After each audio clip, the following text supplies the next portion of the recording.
आज से लाखों वर्ष पहले त्रेता युग में सूर्यदेव ने जब विश्वकर्मा देव की पुत्री देवी संज्ञा से जब विवाह रचाया, पर विवाह के बाद सूर्यदेव जब भी देवी संज्ञा के समीप आते तो देवी संज्ञा सूर्यदेव के तेज को सहन नहीं कर पाती। समय यूं ही बीतता गया और फिर कुछ वर्षों के बाद देवी संज्ञा ने वेवस्वत मनु, यमराज और यमुना जैसे तेजस्वी संतानों को जन्म दिया। पर अक्सर संज्ञा सूर्यदेव के तेज से परेशान ही रहती और एक दिन देवी संज्ञा ने फैसला किया कि वो सूर्य लोक से काफी दूर जाकर तपस्या कर सूर्यदेव के तेज को झेलने योग्य बनेंगी, तभी सूर्य लोक वापस लौटेंगी। पर उन्हें अपनी नवजात संतानों की देखरेख भी करनी थी और साथ ही देवी संज्ञा चाहती थी कि उनके सूर्य लोक छोड़ने की बात सूर्यदेव को पता न चले। फिर देवी संज्ञा ने अपने सिद्ध से अपने ही जैसी देखने वाली खुद की छाया प्रकट की और उनका नाम संवरना रखा और उन्हें सारी जिम्मेदारी सौंप कर तपस्या करने किसी अज्ञातवास पर निकल पड़ी।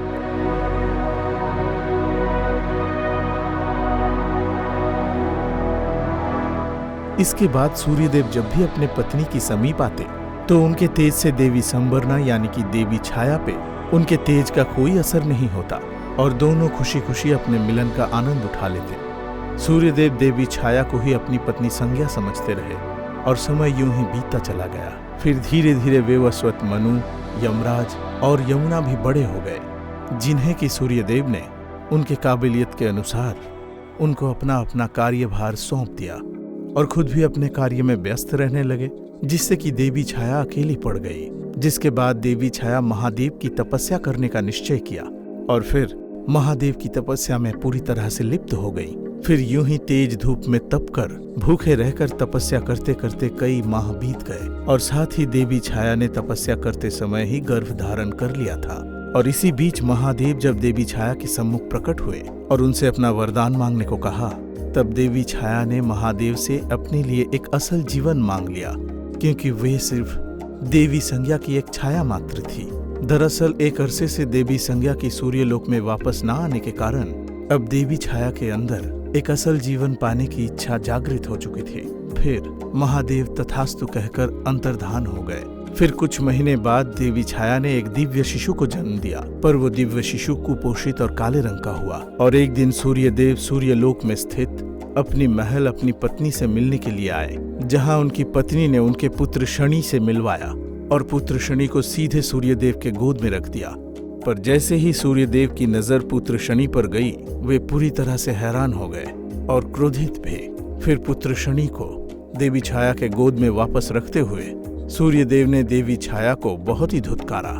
सूर्यदेव ने कहा, इस शिशु में उनके कोई भी गुण मौजूद नहीं है, ना ही उनकी तरह तेज, ना ही स्वस्थ और ना ही रंग रूप। किसी भी प्रकार से ये उनका पुत्र हो ही नहीं सकता। सूर्यदेव ने शनि को अपने पुत्र स्वीकारने से साफ मना कर दिया और गुस्से में वहां से चले गए। जिसके बाद देवी छाया अत्यंत ही निराश हो गई और यही वो दिन था जब सूर्यदेव और शनिदेव के बीच शत्रुता की एक बड़ी शुरुआत हो चुकी थी। सूर्यदेव ने अब अपनी पत्नी छाया से दूरी बना लिया था। फिर समय बीतने के अनुसार शनिदेव अब थोड़े बड़े हो चुके थे और अकेली पड़ चुकी देवी छाया का एकमात्र सहारा भी बन चुके थे। शनिदेव पैदाइशी ताकतवर थे और इसका एकमात्र कारण उनका गर्भ में होने के समय देवी छाया का महादेव के लिए तपस्या करना था।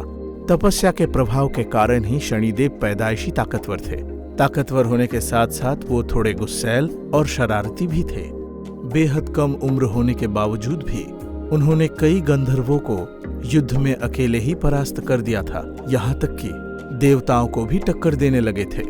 शनिदेव अपने गुस्से का प्रयोग अपने ताकत के साथ मिलाकर किया करते और इसीलिए अपनों से बड़े गंधर्वों और देवताओं को अपनी ताकत का लोहा मनवा चुके थे।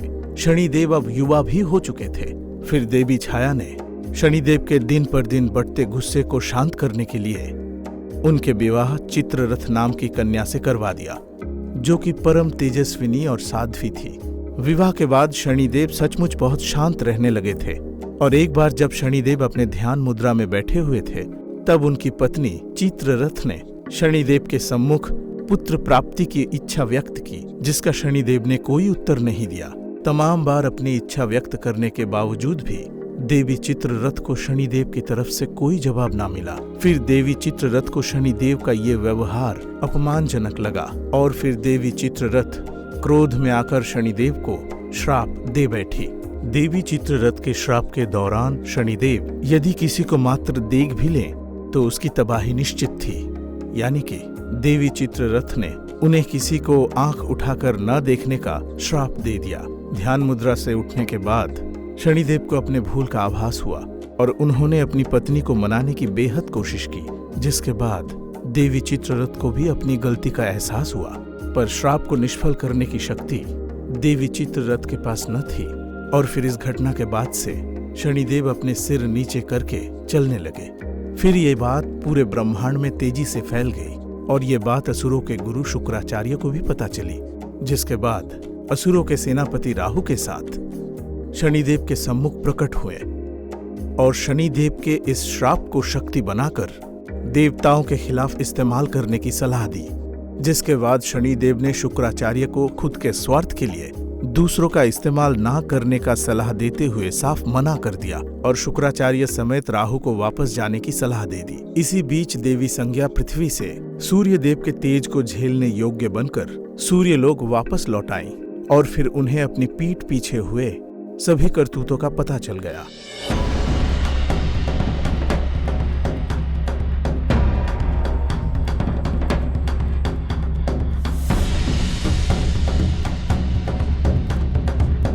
जिसके बाद वो देवी छाया पे अत्यंत ही क्रोधित हुई और सूर्यदेव को सब कुछ सच सच बता दिया। जिसके बाद सूर्यदेव ने तो देवी संज्ञा के ऊपर अपनी क्रोध व्यक्त किया ही, साथ ही उन्होंने देवी छाया और शनिदेव को सूर्य लोक से निष्कासित और अपमान कर बाहर निकाल दिया। जिसके बाद शनिदेव और माता छाया पृथ्वी की ओर चल पड़े और एक घने व सुंदर से वन में निवास करने लगे। वन में रहते रहते शनिदेव की मित्रता काकराज से हुई और इस बेहद खूबसूरत वन में शनिदेव और माता छाया के संग खुशी खुशी रहने लगे थे। फिर समय बीतता गया और कुछ वर्षों के बाद सूर्यदेव को शनिदेव के इस निवास स्थान के बारे में पता चला, जिसके बाद वे शनिदेव के जान के दुश्मन बन बैठे और शनिदेव के निवास स्थान वाले वन में सूर्यदेव ने अपने मायावी तेज से आग लगा दी। जिसके बाद देवी छाया तो एक छाया होने के कारण उस आग से बचकर निकल गई, लेकिन शनिदेव उस मायावी आग के चपेट में पूरी तरह से फंस चुके थे और फिर देवी छाया मदद की गुहार लगाने लगी। फिर अचानक काकराज ने वन के ऊपर से आकर शनिदेव को अपने पंजों में जकड़कर काफी दूर अपने काकलोक ले गए और फिर काकलोक आने के बाद काकराज ने शनिदेव को अपने माता से मिलवाया और काकराज की माता ने शनिदेव को काकलोक में ही रहने की विनती की, जिस पे शनिदेव ने भी सहमति जताई। काकराज की माता ने शनिदेव को अपने पुत्र की तरह लाड़ प्यार में रखा। फिर यूं ही समय बीतता गया और एक दिन यह बात इंद्रदेव को पता चली, जिसके बाद शनिदेव और काकराज की अनुपस्थिति में इंद्रदेव ने काकलोक पे हमला कर दिया, जिसके फलस्वरूप तमाम काक समेत काकराज की माता की मृत्यु हो गई। और जब ये बात शनिदेव और काकराज को पता चली तो वे अत्यंत ही क्रोधित हो उठे और शनिदेव आग बबूला होते हुए अपने ताकत को जगाते हुए उस ताकत का कुछ हिस्सा काकराज पर समाहित कर उनके ऊपर सवार होकर स्वर्ग लोक की तरफ प्रस्थान कर बैठे। और यहाँ स्वर्ग लोक पे इंद्रदेव समेत सभी देवता नृत्य और सोमरस का आनंद उठा ही रहे थे कि तभी उन्हें दूर से बेहद जोरदार गर्जन उभरता हुआ तीव्र गति से सामने आता हुआ काल के समान काक और उसके ऊपर शनि नजर आया, जिन्हें देख स्वर्ग लोक में भगदड़ मच गई और देवता युद्ध के लिए अस्त्र शस्त्र लेकर तैयार हो गए। शनिदेव स्वर्ग लोक में कदम रखते ही अपनी तिरछी नजर से देवताओं को तो पहले शक्तिहीन बना दिया, फिर अपनी आंखों की तेज रोशनी से उन पे प्रहार कर उन्हें फर्श पे पटक दिया। इंद्रदेव समेत सभी देवता शनिदेव के सामने इतने कमजोर हो गए थे कि वे अपने अस्त्र शस्त्र को भी उठा पाने में असमर्थ थे। फिर शनिदेव ने देवताओं के ही अस्त्र शस्त्र से उन्हीं को बुरी तरह से घायल करना शुरू कर दिया, जिसके बाद सभी देवताओं को स्वर्ग से किसी भी तरह अंतर्धान होकर भागना पड़ा।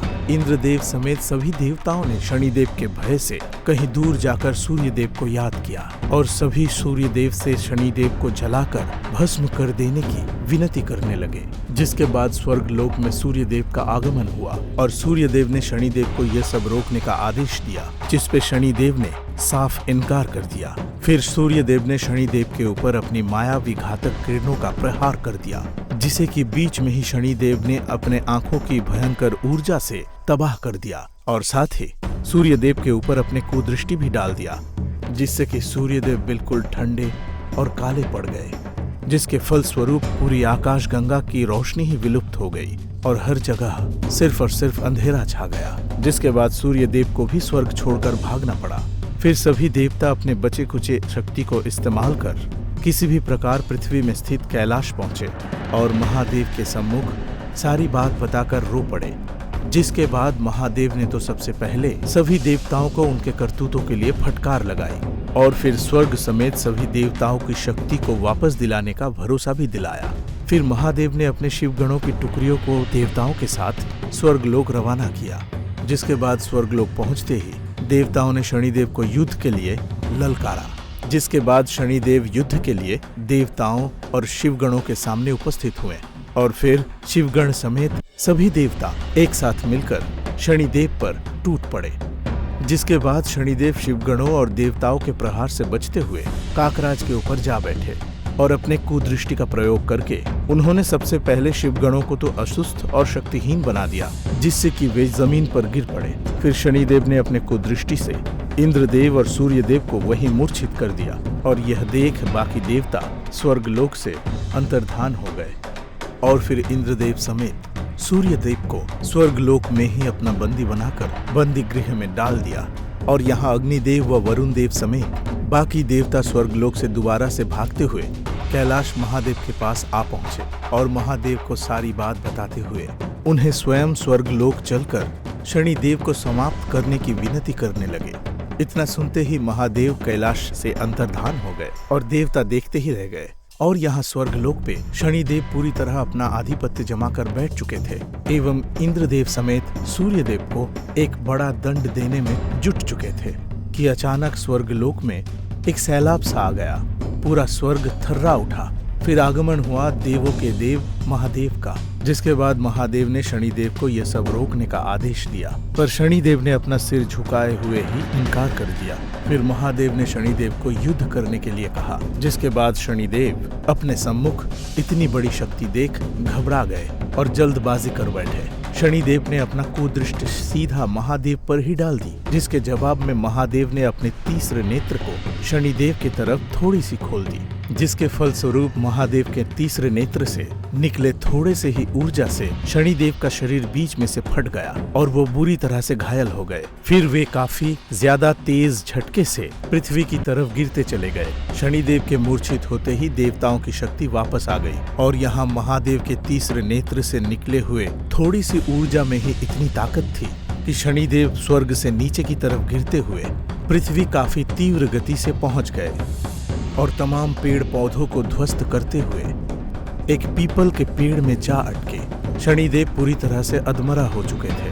ऐसा लगता था कि जैसे वे अब नहीं रहे, पर कुछ देर बाद उन्हें होश आया और फिर उन्हें महादेव की शक्ति का एहसास हुआ। जिसके बाद शनिदेव महादेव से काफी ज्यादा प्रभावित हुए और उन्हें अपना गुरु मानते हुए पीपल के पेड़ में वैसे ही पड़े पड़े महादेव की तपस्या में लीन हो गए। शनिदेव में इतनी भी ताकत नहीं बची थी कि वे थोड़ा हिल भी सके। फिर काफी वर्षों तक पीपल के पेड़ में वैसे ही पड़े पड़े घोर तपस्या करने के बाद महादेव उनसे काफी प्रसन्न हुए और महादेव तो शनिदेव की क्षमता और साहस से पहले से ही काफी प्रभावित थे।